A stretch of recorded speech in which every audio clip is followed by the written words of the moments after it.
Yes. We're talking about Ahmad Bradshaw. And you got Andrew Luck, who's already just developing before our eyes into one of the elite quarterbacks in the game today. Man, and then you got their defense, their pass defense is solid. Their run defense is crap. Their run defense so sucks. they need to shore that up. Hence why I want DeMarco here, because their run defense sucks. Yeah. DeMarco Murray, I think, is going to be playing in their coach uniform. Yeah, it seemed like they already went ahead Dallas, which me and Kevin actually said on podcast a few months ago that Dallas was going to go ahead and actually go the route and get Dallas Des Bryant. Yeah, they locked up. They didn't really lock him up. They franchised him, but they're going to be going after. They'll probably be hard going after Adrian Peterson and trying to get him in a trade. Yes. Or if he gets released, going after him and getting him that way. So that's what I'm looking at here. So I mean, then you still got guys like Jeremy Maclin that are going to be out there. That would be a good pickup for people. Brian Bulaga, that's another one that I have extreme interest in. Going back to the running game and everything else that they can do here in Jacksonville. Brian Bulaga playing right tackle would be huge for us since we have no right tackle. Mm-hmm. Brian Arakpo is another guy I'm very interested in as well. Yeah, solid pickup. Yep. So there's a couple guys that you can look Sorry, at. I asked Michael Crabtree. It's available. Torrey Smith would be a good addition as well. Down here, we need a guy that can stretch the field, and he's one of those guys that can get up and stretch the field. Another guy really looking at, too, second-tier kind of guy almost, is Pernell McPhee. Good linebacker. We need a couple linebackers. He's a good side-to-side. He had a bunch of tackles, and I think he'd fit well.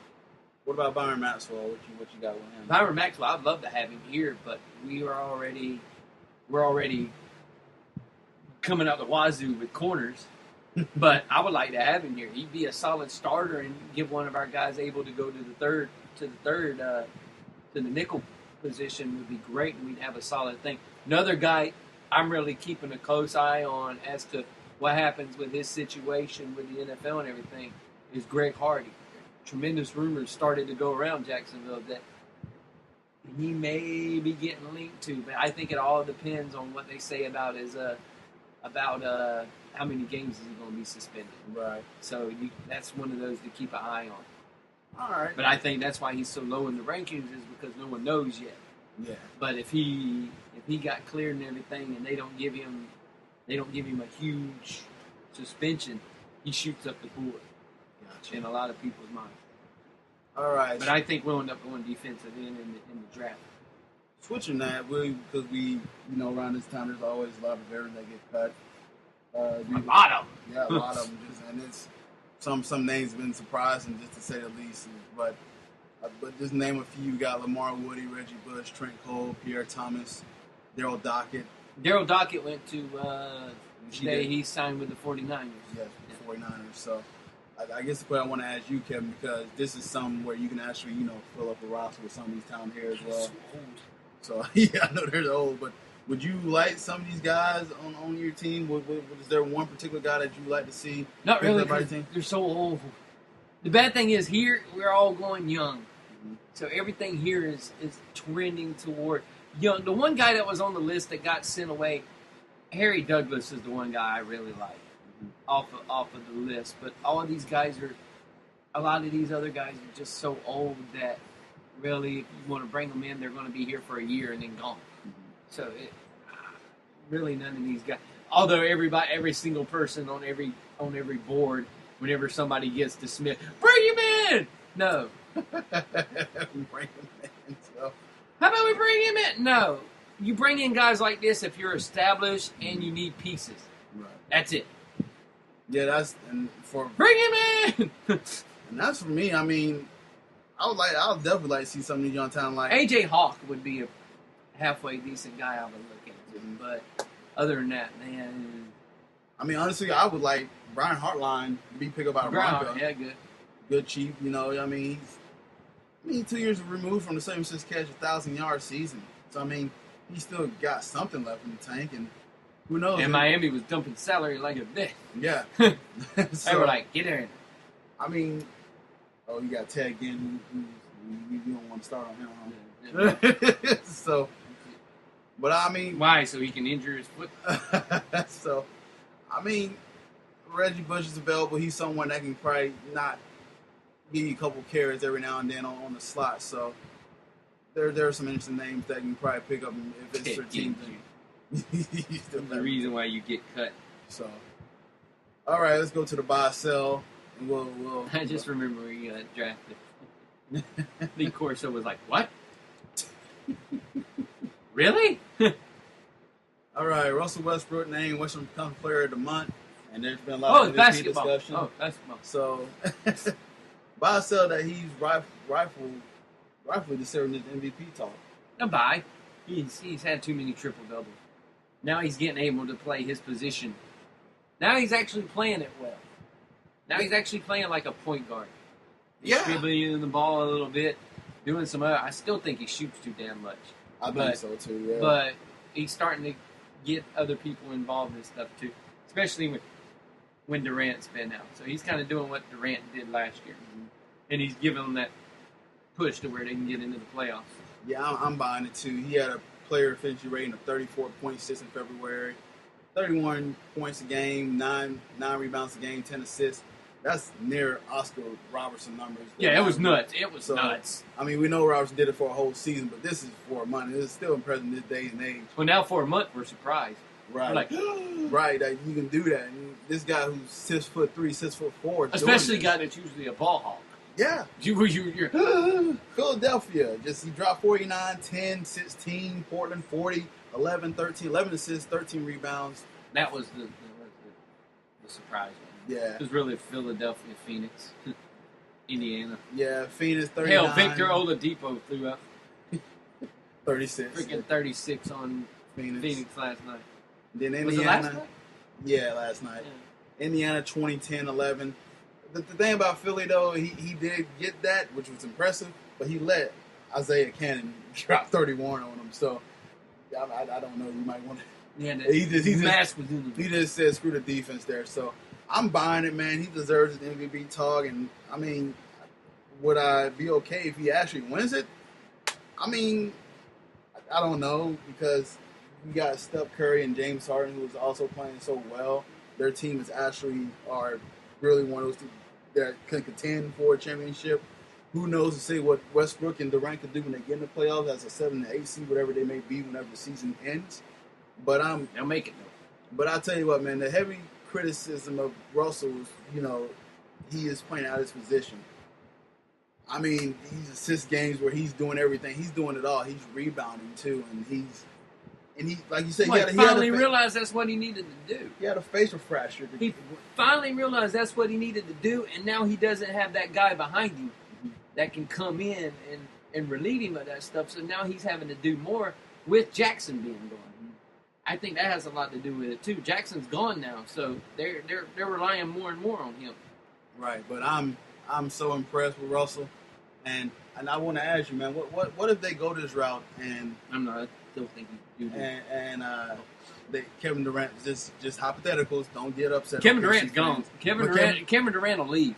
Kevin Durant wants his own team.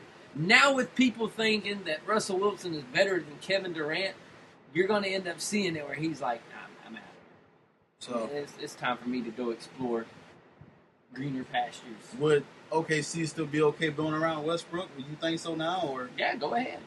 That's KD. Pick which one you want to do. Now's when OKC needs to go. Look, do we want to be Kevin Durant's team, or do we want to be Russell Westbrook's team? And which one do we want to build around?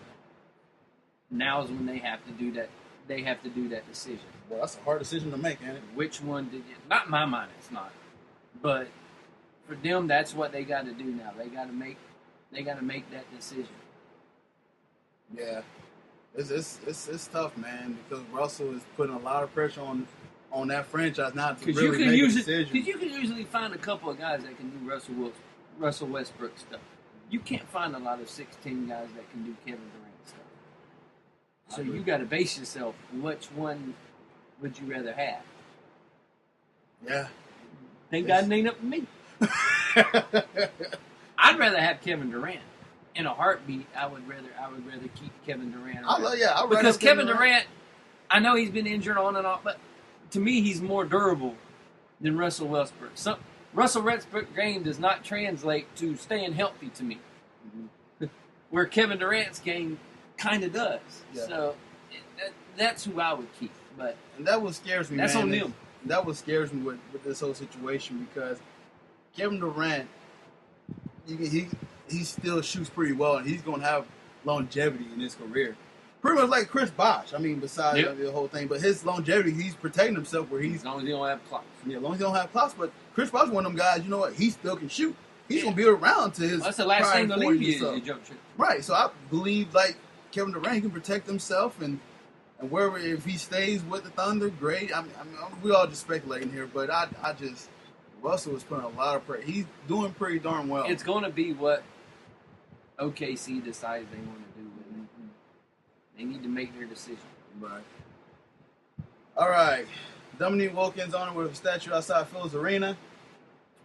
I mean, buy or sell, what do you think? Good for him. Now they're just making statues of anybody. When he's the best player in your team's history, you might as well make a statue. Yeah. And he was the best player in their history. Well, so there you go. 11-time All-Star. Yes, make him a statue. Everybody needs a statue outside of their stadium, no matter who it is. If you're a hardcore basketball fan, you think of Atlanta, Wilkins is one of the first one that comes to mind, really. And that's it. And, yeah, because now, the last few years before now, Mutombo. Pretty good. Yeah, Mutombo. For however many years he was in Atlanta. Yeah. So he wore that jersey with a big-ass bird on it. You remember that big? I remember it. The bird went from one side to the other. It was like, ah! No. So, I mean, it's well-deserved. It is jersey. And, you know, the Hawks are now in that spotlight now where they can actually make some noise in the playoffs. So, I mean, this is a good time to do that. The fan base is at an all-time high now. Yeah, just put it up there. So, the arena is starting to look more packed now, which I was calling out Atlanta Hawks fans for doing that. When your team is actually winning, go to the games, please. Because not some basketball fans can enjoy that. More white folks are showing up. Well, good. Regardless, your team is winning. Show up and watch. No, I still remember the conversation we had before. I said, now the white folks are showing up. You start winning, the white folks show up. Yeah, so I'm happy for them. So, all right, Ray. I like football where the white folks show up and you suck. Breaking news: Ray Allen will not return to the NBA this season and undecided for next year. Good for him. I kind of figured he wasn't going to do that. So the guys just hang it up, man. I think he should. Now he's just coming across as a ring chaser. So now, if I was Ray, I'd be like, yeah, you know what, I'm done. I've done enough. But now he's pissed because LeBron passed him on the scoring list. Now he's going to come back next year and try to get his spot back. But he don't know LeBron's going to keep scoring. Yeah, exactly. So let's Ray Allen have a throwback Thursday moment. Let's Ray Allen play 6 more years. LeBron's going to be way ahead of him. Which, hey, I mean, Ray Allen's in that type of shape, too. So. Oh, yeah. I mean, you don't know other 30-something-year-olds that in their upper 30s that are like that, especially. Nah, yeah, I don't know none. The dude's in great shape. I can't. So, but I mean, really, don't be a ring chaser. Can't just run around the house. I'm selling it, man. Just make a decision. Just retire. Yeah, I totally agree with you. Just retire, man. All right. This is Little Nuggets. We don't buy or sell this. Brian Shaw fired as the Denver Nuggets head coach in 141 games. 1, 2, 3, 6 more days. 85 losses. Melvin Hunt will assume the role of intern coach. And to end the podcast, I didn't forget about his buddy over here. 9 years in the NFL, 8 years in Jacksonville. Maurice Jones-Drew hangs up the cleats. Maurice Jones-Drew is retiring. He announced his decision on Twitter. And, I mean, your thoughts about MJD? One of the great Jaguar players. He was very good in our crappy year. And he's really good running back. Even a great football player, even greater dude outside of it. I know people always talk junk about him in his last parts of his career. But as being a fan and actually interacting with Maurice on a few occasions outside of football and everything, He was always great to me, great to my family.